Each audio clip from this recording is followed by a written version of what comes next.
shout-out message by sending an email to info@channelafrica.co.za or send them to our Facebook, Twitter, and Instagram pages. Help us diversify our sound with your voice. Channel Africa, the African perspective.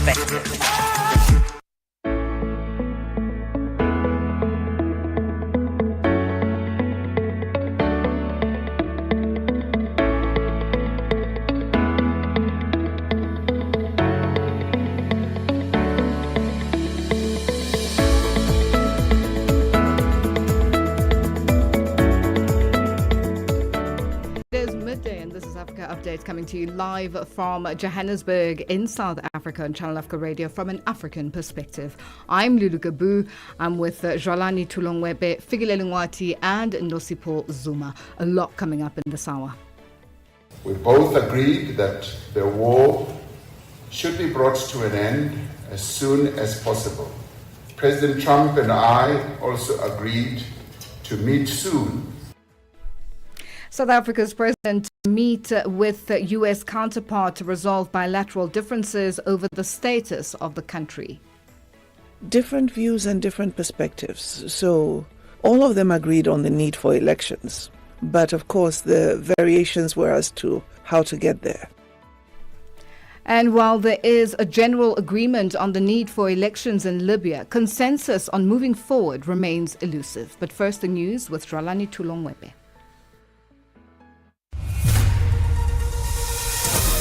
SABC News.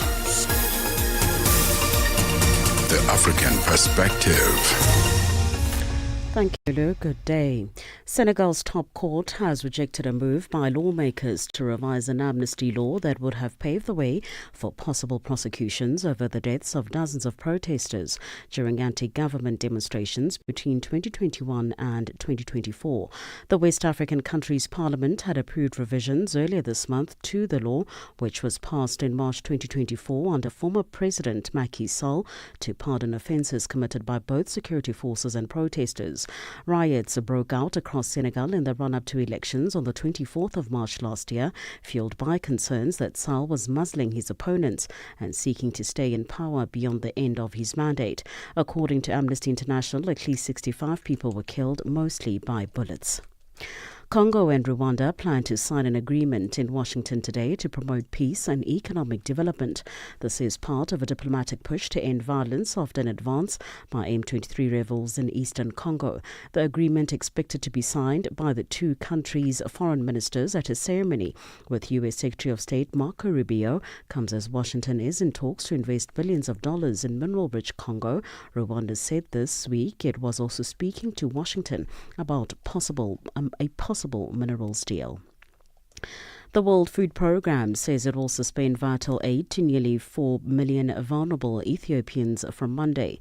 The total includes around 650,000 malnourished women and children. The BBC's Kaleki Dali Beltal reports. More than 10 million Ethiopians are currently facing hunger or malnutrition, with humanitarian needs outpacing available resources. These include 3 million internally displaced people forced from their homes due to multiple conflicts across the country. WFP said the level of malnutrition had become alarmingly high. Ethiopia is also home to 800,000 refugees from its neighbors, including those fleeing the civil war in Sudan, something that has exacerbated the humanitarian needs. The UN's food agency has called for urgent new funding. The global health community is this week marking World Immunization Week under the theme Immunization for All is Humanly Possible. The annual awareness campaign aims to ensure even more children, adolescents, adults and their communities are protected against vaccine-preventable diseases. Over the last 50 years, essential vaccines have saved at least 154 million lives. Meanwhile, it's also World Malaria Day today, which recognizes global efforts to control malaria. Elizabeth Massetti, manager for Extended Immunization Program at South Africa's Department of Health, explains how governments can combat vaccine hesitancy. Government needs to work together, also with private sector. And one of the most important things is to have unified messaging. We need to go out and across all sectors with the same voice. We need to, very important, reinforce science-based information. So we need to provide people with evidence, with the facts, and also focusing on the personal benefit of vaccines, and this will help counter all this misinformation. Then very important is community-based strategies. We need to make sure that the initiative is localized. Israel's military has admitted to killing a United Nations worker in Gaza last month after previously denying responsibility. The Bulgarian national was killed when an Israeli tank shelled a UN compound. The army said it had wrongly identified the building as containing an enemy presence. Emergency workers in Gaza say Israeli airstrikes killed more than 50 people yesterday.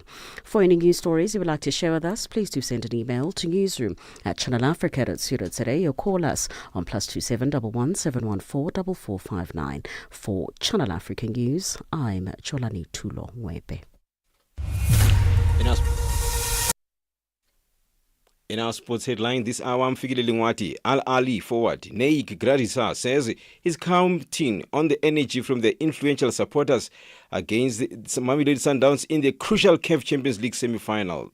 South African sprinter Gift Lotlela has ended Akani Simbine's year reign when he claimed the national crown at the national championships. I will be back with these and other stories at the bottom of the hour. SABC News. The African Perspective. Africa Update with Lulu, Gaboo, 12 to 1 p.m. Central African Time. It is 12:06 Central African Time, and we're coming to you live from Johannesburg in South Africa. We say thank you to Fikile Lingwati and Jwalani Tulongwebe with our sports and news updates. Now, our top story, join us in conversation on our social media platforms. That's on X, Instagram, and subscribe on YouTube at Channel Africa 1, on Facebook at Channel Africa. You can also send us your comments and voice notes to +2763, that's 406-9126, hashtag Africa Updates, and let us know which country you're in. And if you have any stories that you'd like us to highlight or to focus on, send us an email. It is newsroom@channelafrica.co.za, or give us a call on +2711 714 4459. Africa Update on Channel Africa. South Africa's President Cyril Ramaphosa has announced that he is to meet with the U.S. President Donald Trump soon to resolve bilateral differences over the status of the country. Ramaphosa made the announcement on the presidency's social media platform X that he had a phone call with U.S. President Donald Trump on Thursday morning. Part of the conversation included the fostering of peace in Ukraine. The president also mentioned that a phone call to Russia's President Vladimir Putin was made earlier in the week ahead of Ukrainian President Volodymyr Zelensky's working visit to South Africa as part of South Africa's effort to bringing lasting peace between Ukraine and Russia. Our Channel Africa's reporter Michael Mbewe filed this.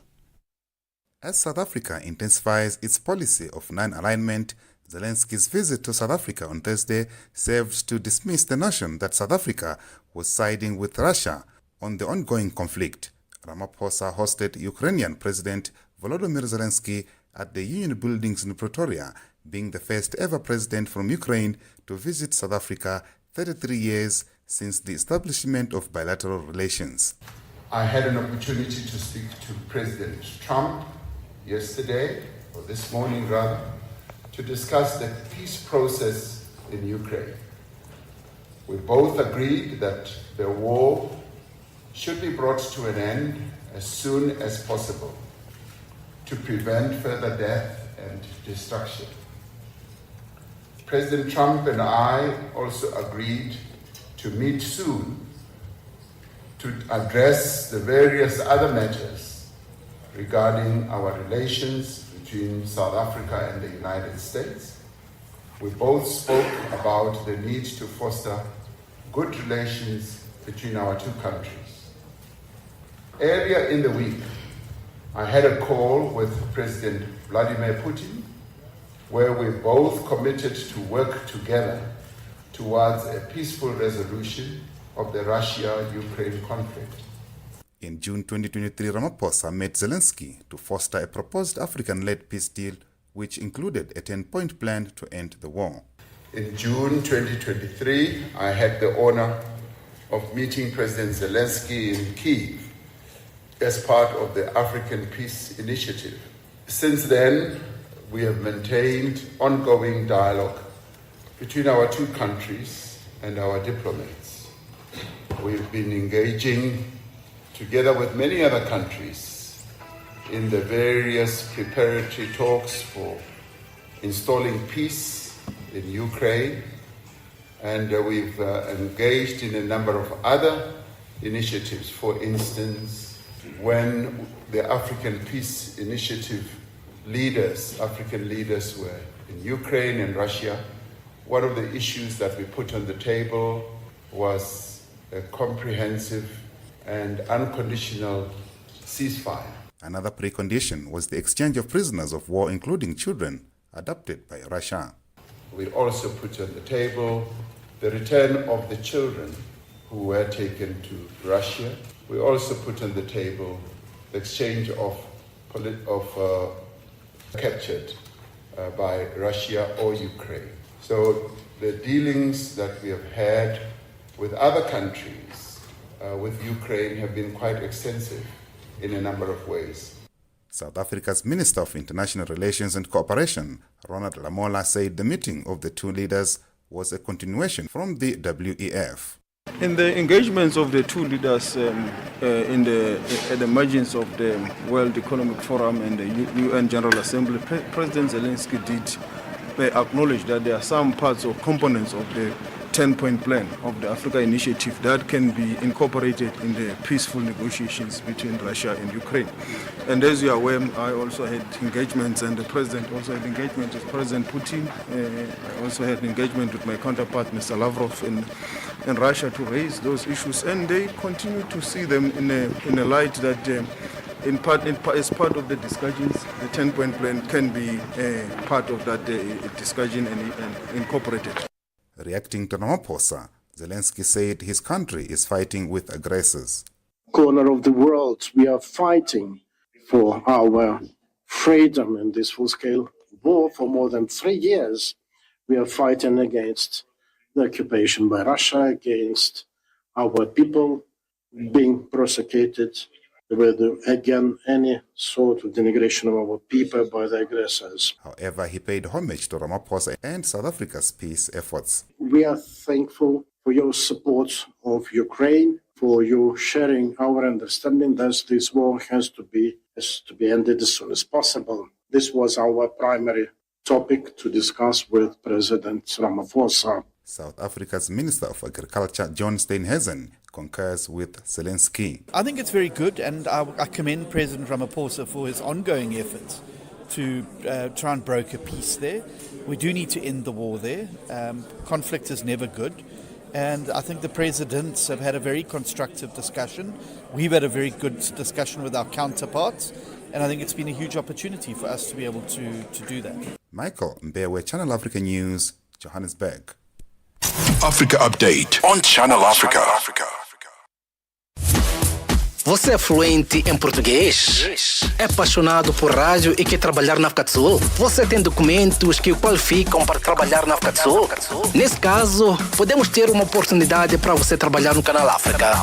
Envie seu currículo e demonstração para Canal África at newsroom@channelafrica.co.za. Lembre-se, se você não receber alguma resposta nossa em 14 dias, isso significa que você não foi selecionado. Canal África, a perspectiva africana. Africa Update with Lulu Gaboo on Channel Africa. It is 14 after 12 Central African time, and we're coming to you live from Johannesburg in South Africa. Our Senegal's ruling party and the country's opposition coalition has welcomed the Constitutional Court ruling rejecting revising an amnesty law that would have paved the way for possible prosecutions over the deaths of dozens of protesters during anti-government demonstrations between the years 2021 and 2024. The country's parliament had earlier this month approved revisions to the law. And to discuss this further, we are joined on the line by Dennis Ndor, a human rights consultant, social science professor, a vice president, Senegalese Human Rights League. Dennis, good afternoon, and thank you for joining us on Africa Update. Good afternoon. It's my pleasure. Now, despite the court's ruling rejecting the revision of the law, it still allows individuals to file complaints for serious crimes. Now, was this ruling in favor with all sectors of society? Well, thank you very much. First of all, Senegalese were really surprised by, most of them by the decision of the Constitutional Council, which is our highest jurisdiction in the justice system in Senegal. This is the second time that they doing sending a decision making showing that Senegalese has to stand by its democracy as an example for West Africa and in Africa in general. As you remember, when they took the decision to make sure that the presidential election happened, it was a big surprise. A few days ago, also, with this decision, 2 days ago, we truly that this institution is doing its role of playing the key role of having democracy in Senegal. Why? Because the majority of the parliaments they didn't want to discuss with the civil society to make sure that that new law they wanted to bring over to be discussed to have more opinion of the nation. They wanted to go ahead because they have the majority. So people somehow discouraged that because of a mechanical majority, this law will pass. Unfortunately, this law won't be promulgated by the president because of the decision that the Constitutional Council took 2 days ago.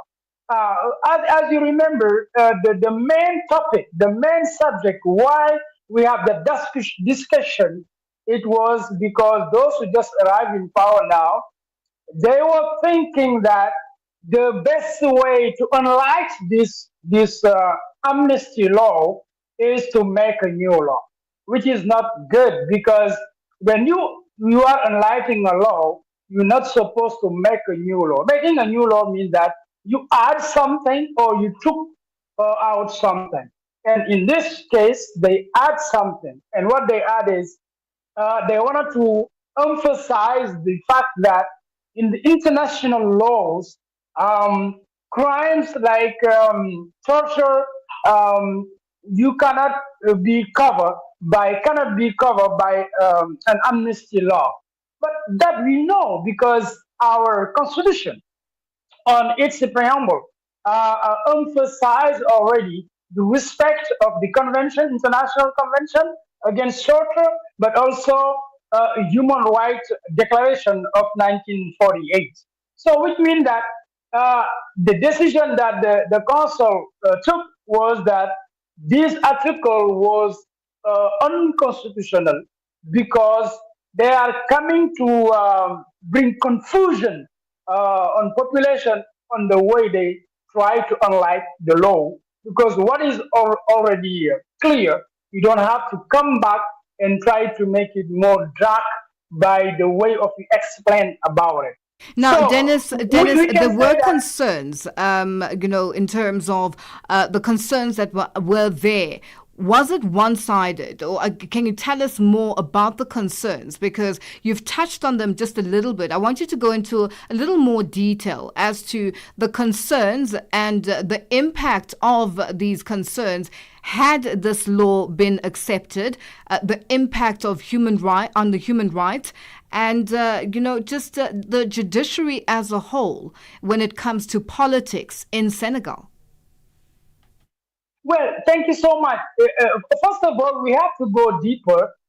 In the past, as you know, uh, people were saying that in this, those who just come, they were saying that why this law should be cover people who make assassination, and that in that way they was thinking about those who are behind, those who give order to go ahead. So, first of all, when we were voting for the law for the first time, majority of people were saying that this is not good because this is a way just to cover up all those allegations about those people who were killed during protests. So for them, this was the right time to tell people, those people who are really, really involved, they have to pay for it by going to the judicial system. Now, the thing that we didn't know and that the Constitutional Council really unliked was that uh, while people were thinking that these people did bad things and nothing gonna happen to them, the council, unlike that, this is not the case because of the international laws, which mean that when you did some kind of torture or assassination, there is a way that we can go over you to make sure that you pay for it through a judicial system. Now, those who arrive also in the power, they were somehow in the way they added something on the law saying that those who protest, they were manifesting their right of expression, which means that they should not be, worried about any protection against them, which is not right. And that was people thinking that these people trying to make sure that there is two type of justice. Let's go ahead for those who are killing, but not against those who are just doing things because they are political party. Yeah. Well, Dennis, we have At run that out of time and we are going to have to leave it there for today. Thank you for joining us on Africa Update. You're so welcome. That's Dennis Ndo, a human rights consultant, a social science professor, a vice president, Senegalese Human Rights League, joining us on the line. It is 12:22 Central African time. Africa, meet Abedi. Yeah, that's me. Abedi is a music lover through and through. I really love African music. He's got a taste for all kinds of tunes and spends his days listening to Channel Africa. Guess what? He didn't know. Okay. Channel Africa wants to help Abedi and all music lovers everywhere to discover even more incredible music. That is why Channel Africa is calling on all African musicians to submit their music. Musicians, remember to give us all your relevant information. Make your submissions at music@channelafrica.co.za. Submissions are your chance to be heard on radio. But sadly, they do not guarantee that you will be playlisted. All submissions will be carefully reviewed to see if they meet our station's requirement. Channel Africa, the African perspective. Ritmos e cultura com o embaixador da música africana e lusófona, Jacob Wakantivani. Mombali nanga kasongo mbona wewe songa libala mbona wewe mombali nanga tem sentido tanto a sua falta e dos ritmos de cultura onde você esteve, meu querido embaixador. É 2025 e o embaixador da música africana e lusófona, Jacob Wakantivani, traz todas as entrevistas com os músicos africanos e lusófonos para a melhor dança, entrevistas e entretenimento. Não perca! Todos os domingos, das 20 às 21 horas de Johannesburg, aqui no Canal África, a perspectiva africana. Africa Update with Lulu Gaboo on Channel Africa. It is 24 after 12 Central African time, and we're coming to you live from Johannesburg in South Africa. Now, a man originally from Rwanda has been arrested in the United States. Faustin Natsubumukunzi was allegedly involved in the 1994 Rwandan genocide. He is accused of concealing his role in the violence and making false statements to enter the U.S. as a refugee, then apply for permanent residency and citizenship. if found guilty, he could face up to 30 years in prison. And to talk to us further on this, we are joined on the line by Channel Africa correspondent in Rwanda at Silvanus Karamera. Silvanus, good afternoon, and thank you for joining us on Africa Update. Thank you, Lulu. Good afternoon to you too. Now, give us some background on Faustin Nasbu Mukunzi, and how did his identity, how did it leak? How did it come out? Since he's been in the US since 2013, and this is quite a number of years later. Yeah, thank you, Lulu. Faustin Nsabo Mukunzi was council sector council of Kibirizi in Butare prefecture, which is now Gisagara district back then. So you may see he was a leader. He was one of the leaders. The local level, and is being accused through an indictment, which is one of the his indictments is one of the indictments that was issued by Rwandan government back in years. I actually spoke to the prosecution spokesperson today morning, and he told me he was going to collect some information, the recent information, so to say, to actually update us on how and when these indictments were issued against this person. But what is known for sure, he was sector councillor back then, and is accused of having sensitized the Hutu militia in Interahamwe to hunt down and kill the innocent Tutsi, of course, in a targeted genocide against the Tutsi back then. So he ran to the US back in times, or back in years, so to say, on refugee status, and he was granted the green card in the US. And after some few years, he started the process of acquiring the citizenship. And through this process, that's when it was found out that he was actually lying. And of course, apart from just lying, it was actually became very clear that he was one of the fugitives who are still at large, not only in the US, but also in other countries. So that's what I could tell you.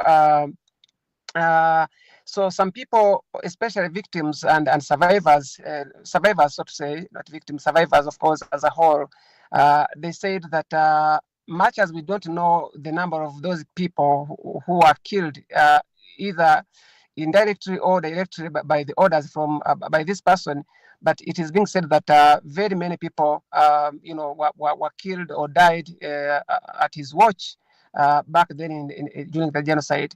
Now, Silvanus, has he appeared in Rwandan courts before? And is it known when he left Rwanda? Because seemingly now, a few years ago, there was a fugitive, a Rwandan also fugitive, Fulgens Kayishema, who was also arrested in the Western Cape of South Africa in Paarl.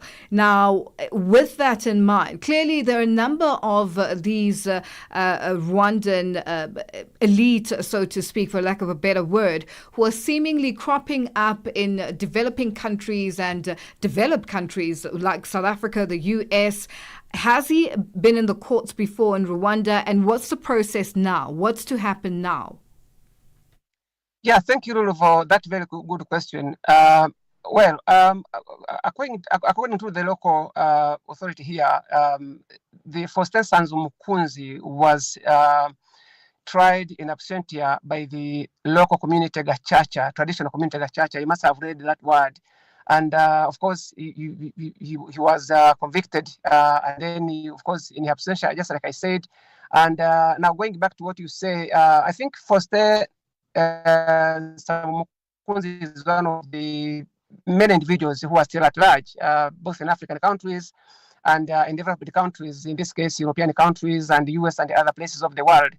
These people have been using false identity, and even some other people have now turned, or rather graduated from being suspects of genocide and fugitives to now becoming the vocal as human rights activists.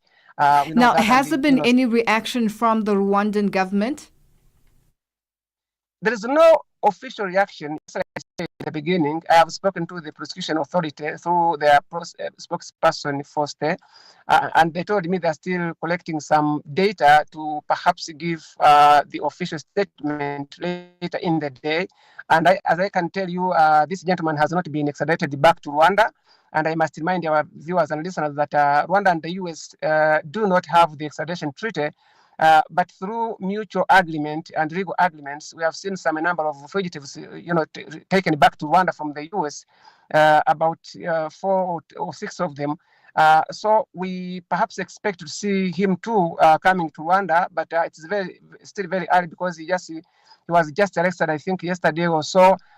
So that's it. We are still waiting to see what the legal process entails about this extradition, or even it getting tried back in the U.S. where he's been living. Also, Silvanus, we'll leave it there for today. Thank you for joining us on Africa Update. Thank you, Lulu. That's Channel Africa correspondent Silvanus Karamira joining us on the line. It is 12:30 Central African time, and our news headlines up next with Jolani Tulongwepe.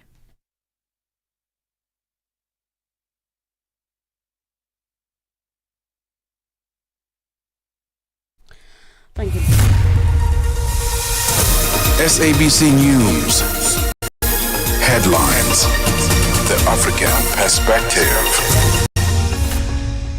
Thank you, Lulu. Good afternoon. Making headlines, Senegal's top court has rejected a move by lawmakers to revise an amnesty law that would have paved the way for possible prosecutions over the deaths of dozens of protesters during anti-government demonstrations between 2021 and 2024. Members of the Palestine Solidarity Campaign, or PSC, in South Africa are protesting outside the U.S. consulate in Cape Town in the Western Cape province. Their demands include an immediate end to the ongoing conflict in Gaza and the expulsion of the Israeli ambassador. And finally, Israel's military has admitted to killing a United Nations worker in Gaza last month after previously denying responsibility. The Bulgarian national was killed when an Israeli tank shelled a UN compound. I will have details on these and other stories at 1 o'clock. SABC News. Headlines. The African Perspective. Well, thank you, Jalani, for that update, and we say good afternoon to Figile Lingwati with our sports news. Sports on Channel Africa. The African Perspective. Good afternoon, Lulu. We begin with athletics. South African sprinter Gift Lotlela was in disbelief after ending Akani Simbine's 8-year reign and finally claiming the national crown on Thursday night at the National Championships in the Northwest Province. A 26-year-old who spent the past 3 years battling a persistent knee injury stunned the field with a remarkable comeback, clocking a sub-10 time of 9.9 seconds. He edged out teenage sensation Bayanda Walaza, who finished second in 10.00 seconds, while Benjamin Richardson took third in 10.05. Lotlela says he's beyond excited. I still don't know how to feel at the moment, but I'm very happy. As I told you earlier on, I came here to win, so that's what I did. The former junior national champion told SABC Sport that he never lost sight of his dream to become a national champion. And after years of dedication and hard work, that dream finally became a reality in the Northwest Province. You have to keep on believing, no matter what. If I am continuing with track and field, then I have to have that belief in me all the time. I can't be training, but I don't know if it's going to happen or not. I have to believe that I'll be back here where I am now. On to football news. Al Ahly forward Nayek Gradisa says he's counting on the energy from the influential supporters when they host Mamelodi Sundowns in the second leg of the CAF Champions League semi-finals. The Egyptian Giants have been granted permission to have a full capacity crowd at the Cairo International Stadium against their South African counterparts in a fixture that will decide who gets a title shot. Tickets were sold out after just 2 hours of being made available, guaranteeing a rip-roaring atmosphere that Gradisa will experience for the first time since joining Ahly in January from the Hungarian league. The match was really hard. We had a lot of chances to score a goal, to get advantage for the next match, but we will do our best to win the match and go in the final. The supporters are very important. They support us everywhere. They even come to the South Africa. So we want you all to support us, and we will give our best to win the game. The lanky forward sounded anxious when asked about his expectations and emotions in front of a large crowd.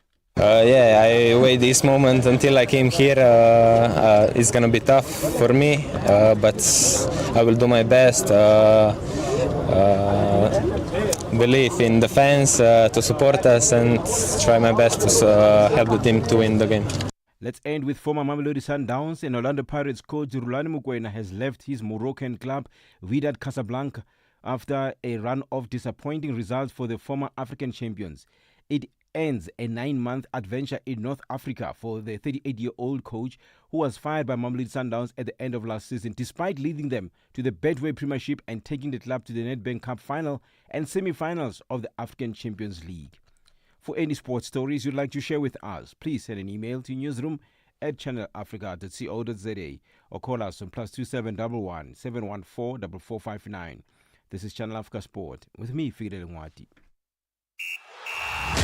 Sports on Channel Africa. The African Perspective.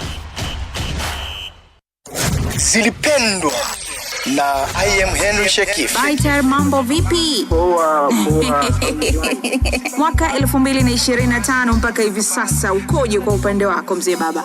Kabisa, kwa sababu tumejiandaa vizuri. Kama mwaka jana tumefunga vizuri na Septemba, mwaka huu tumefungua vizuri na hatari sana. Mzee umejipanga, utaki kutupumzisha? Maana mwanzo alikuwa analalamika sana, you spend long time without releasing songs blah blah. Now I need to back to back. Platform, mambo vipi? Mambo poa kabisa, wanasemaje uko ese? Yani huku kuna shangwe, yani la kufa mtu, sikwambie mtu babu. Hii ni marangu ya kwanza pia kusikika kwa pande hizo za South Africa. Karibu sana, unajisikiaje? Wewe na furaha kubwa sana kwa sababu ni marangu ya kwanza, na I hope watu watakuwa wananisikiliza, watu wengi pia. Ili uweze kuvuka nje, watu waweze kukufahamu, tuseme West hivi na nchi tofauti, ni lazima pia uanze kufanya vizuri hapa nyumbani, then uvuke East Africa. After East Africa Zilipendwa hapa kwenye Channel Africa, taswira ya Afrika. Africa Update with Lulu, Gaboo, 12 to 1 p.m. Central African Time. Say good afternoon to Nosipo Zuma with our business news.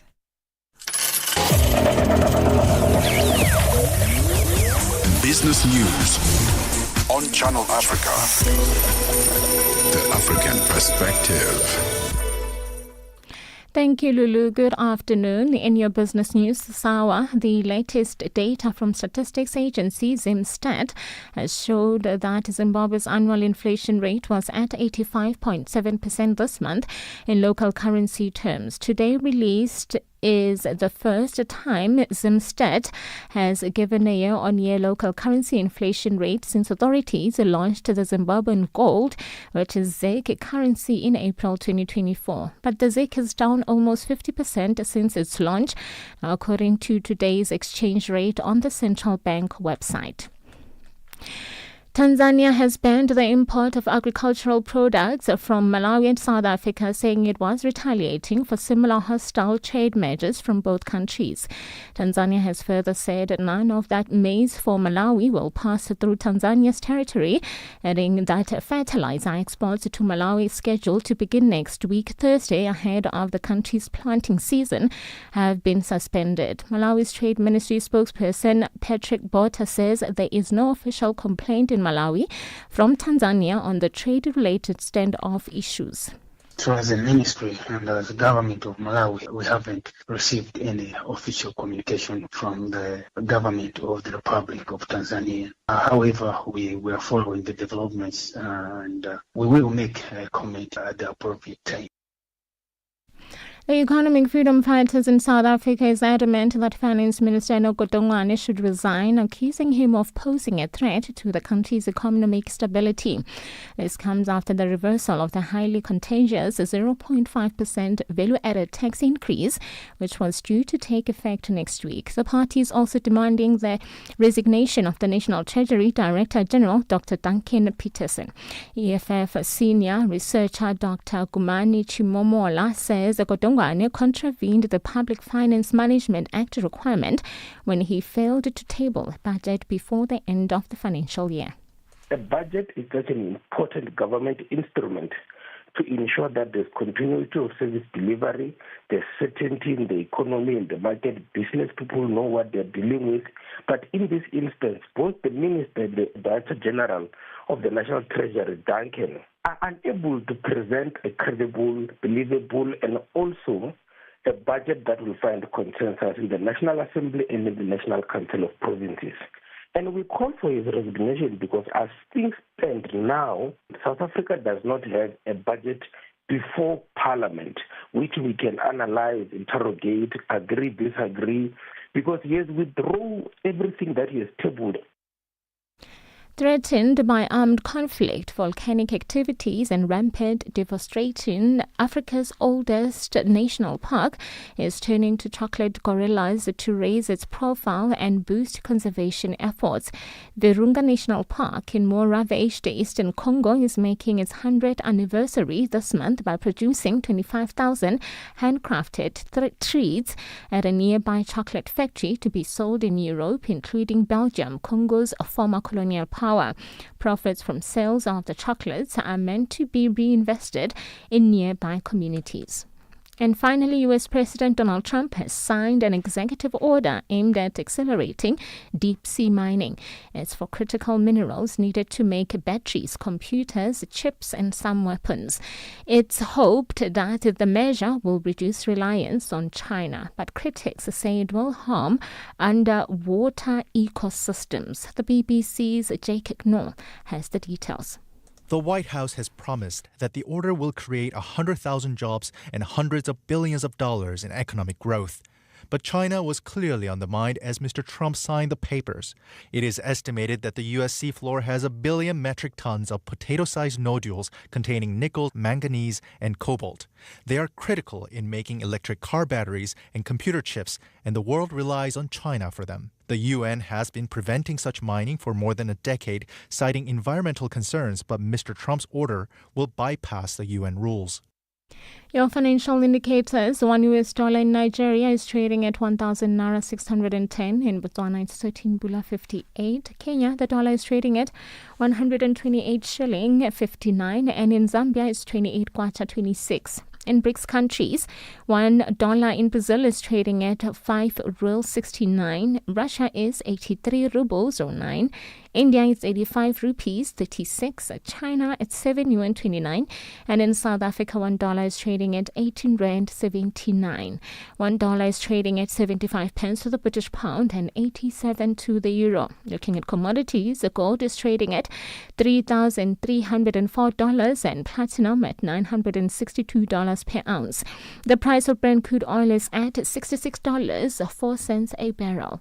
Now, for any business news stories you would like to share with us, please send an email to newsroom@channelafrica.co.za or call us on +27 11 714 4459. For Channel Africa Business, I'm Nosipho Zuma.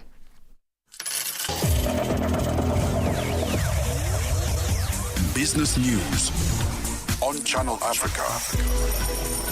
The African Perspective. Africa Update with Lulu Gaboo, 12 to 1 p.m. Central African Time. Well, thank you to Nosipho Zuma with our business news.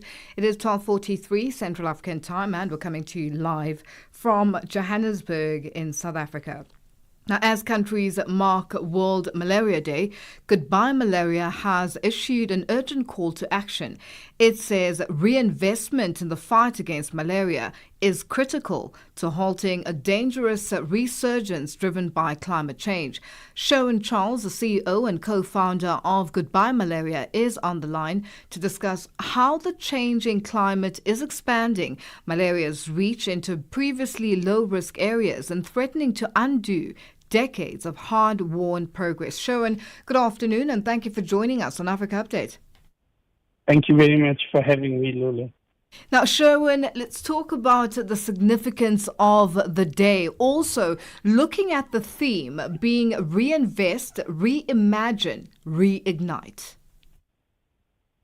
Yeah, and today's World Malaria Day. It's celebrated globally and really is an important advocacy landmark for us to draw attention to the plight of malaria, particularly in sub-Saharan Africa. We still have a child dying every minute from malaria, a disease that's fully treatable, preventable, and curable. And so that is somewhere where we shouldn't be today. But as you asked, how is climate change playing an important role and creating a significant challenge for us in the fight against malaria? The climate change has changed the landscape and the risk map for malaria. Firstly, we have increasing temperatures around the globe today. And those increasing temperatures are seeing malarias in areas where they were never previously observed. In high altitude environments, we're starting to see more mosquitoes being prevalent, thus malaria transmission possible, and particularly in Kenya.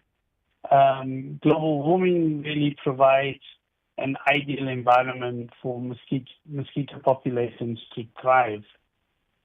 Secondly, extreme weather events are playing an important role in preventing malaria prevention interventions from taking place.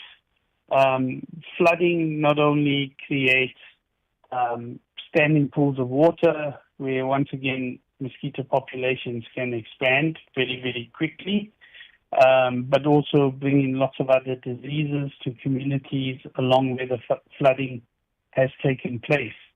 But what we're also noticing is with the flooding that's taking place, you're seeing that access to health facilities is being blocked off. So people in rural areas, communities that have to travel long distances to seek healthcare, when extreme weather events take place in their areas, they actually can't get access to those health centers. And speaking of access to health centers, because of the floods and everything that happens during heavy rains, the economic and health costs of inaction. Talk to us about that and what it means and what it will do if with this continued inaction. I think inaction really leads to the extending of this disease at a very rapid pace. What we've seen, and there are many examples of it around the world, where investment reduces or ceases, malaria comes back with a vengeance very, very quickly.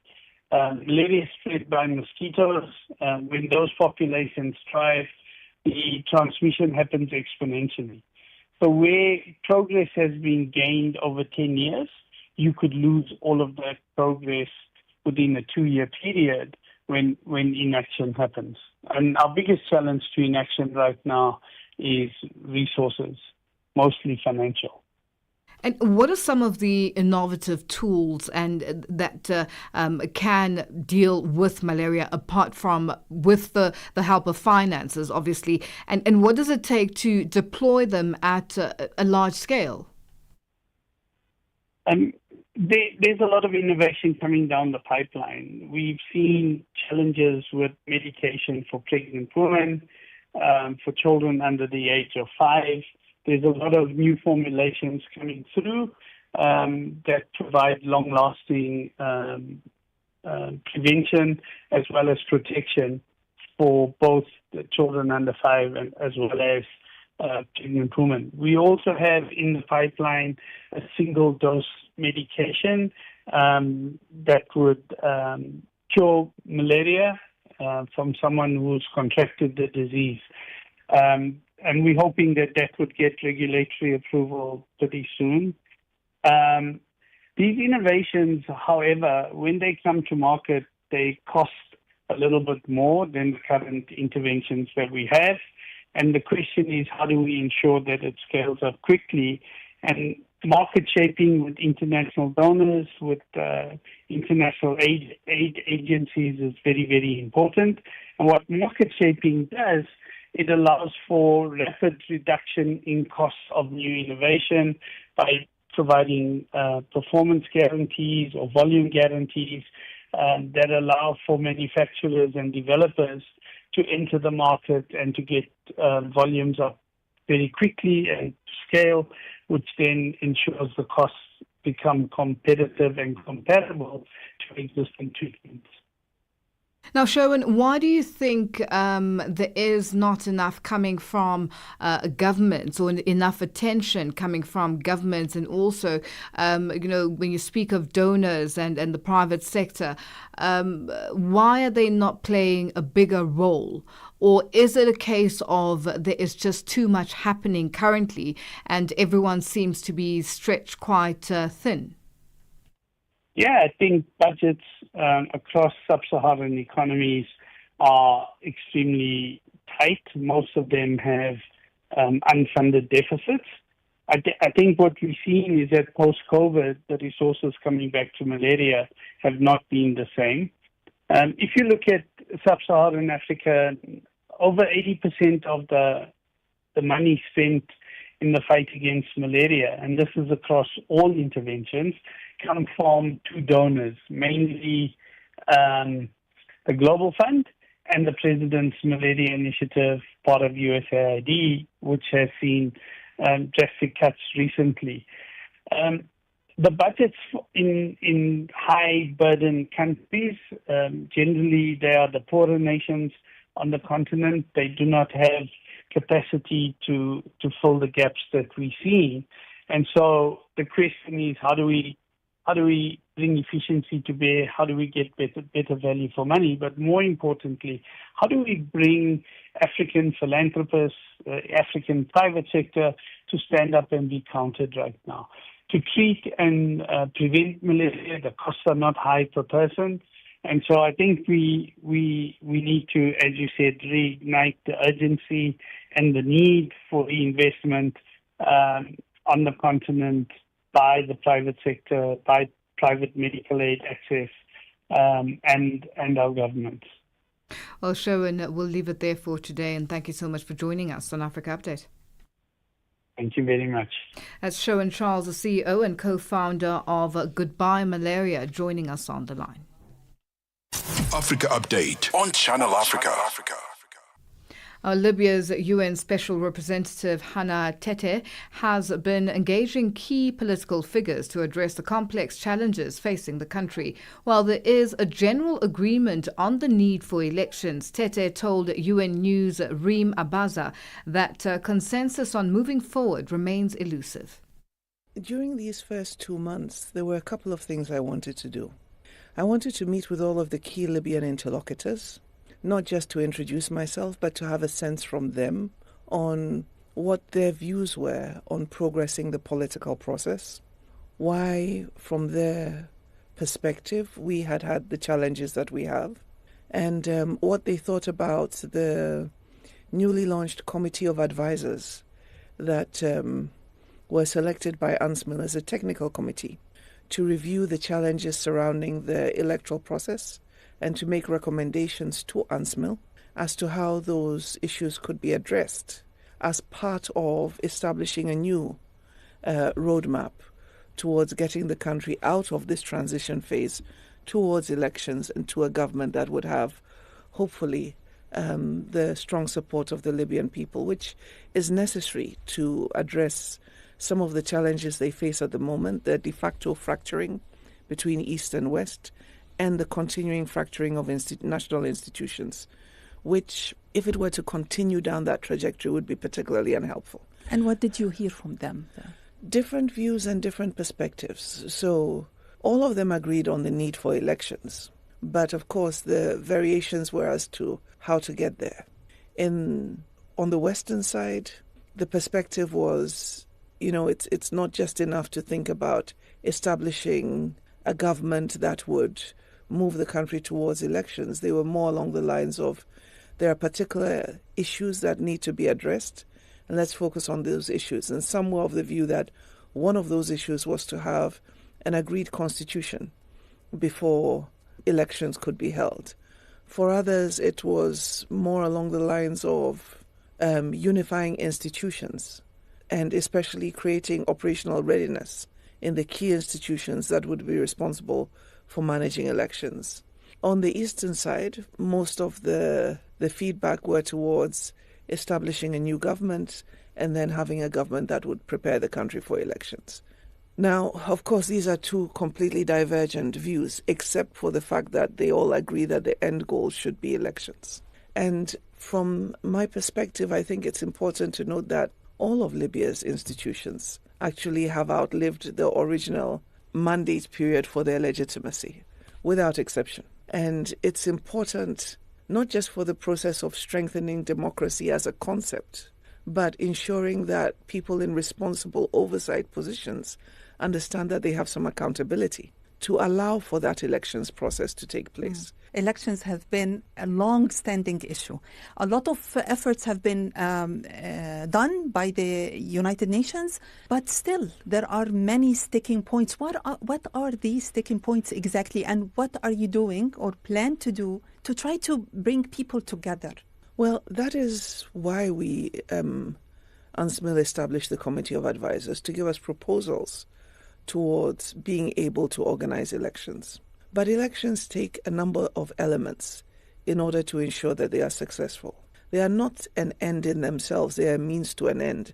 And what is that end? It's to have a stable government with a clear mandate, which has the confidence of its people and therefore is able to take decisions on their behalf. But there's a process to get there. But I'm confident that if there is the political will, it can be done. And the reason why I say that is because at the moment, Libya is in the second phase of organizing municipal elections. And the first phase of the organization of municipal elections went reasonably well. Voter registration has been conducted, which means that one of the basics of conducting a national election is already being put in place. But do you have a commitment from the parties that they will agree on the proposals you're waiting for right now on the elections, for example? You see, talking to Libyan political parties, they want to have elections. There are many political parties. They're relatively small. If there was a bit more consolidation into bigger parties, they would have a stronger voice. People have the right to form political parties, and it's also their responsibility once they've formed a party to canvass what they stand for so that others can come and support them and help them to be stronger. So on the side of political parties, I don't think that's the issue. It's the key political actors who are responsible and at the helm of leadership of the governance institutions today. That's UN Special Representative Hannah Tete speaking to UN News Reem Abaza. It is 12:57 Central African Time, and we say good afternoon and happy Friday to Nompumelelo Ngubeni of the Upside. Happy Friday, Lulu. Happy Friday. We are going to be speaking to BU. You know BU? Mm-hmm. The actor, very handsome guy who came to the entertainment scene after his participation in Big Brother in 2022. He won, or not didn't win, was a participant. Okay, I'll have to see his. I'll have to. Then went into acting. Mm-hmm. He was on very recently. Oh dear. South African drama series, and he was a young lover to Thembisete. Oh, no, okay. I haven't seen that yet. Trail of thought. Adulting. Adulting. Haven't watched it myself. Okay, I so haven't watched it, yeah. But he's a big deal. I mean, the ladies definitely love BU. Okay, We're going to see BU now, the pic, yes. I'll show you a picture of him now. And we're going to be speaking to him about his new single. He's now ventured into music. And has released this new single. We'll have a mix, a DJ mix in the second hour of the show. We will also be speaking to that DJ, and that is DJ Static J. And we'll find out what the mix is about. And we'll speak to Zaman Chona, a convener of the practitioners in the cultural and creative industries of South Africa, because on the 14th of May in Pretoria, we will be witnessing a gathering of artists, musicians, as well as writers from every corner of the country. They will be protesting because they say they are pretty much ignored. And they'll be handing over a memorandum of demands at that gathering. We'll find out to Zaman Chona what their grievances are and what kind of changes they are looking for in their respective industries. All right, so that's all coming up at the top of the hour on The Upside with Nompumelelo Ngubeni as well as Deboho Lekuleni. And for myself, Lulu Gaboo, and the Africa Update team, it's been a good week. Thank you to our producer, Tracy Bumgard, our technical operator, Tato Maporoma, as well as social media, Elaine Bengani. Thank you for joining us. Continue with us on our social media platforms and have a good weekend. Goodbye.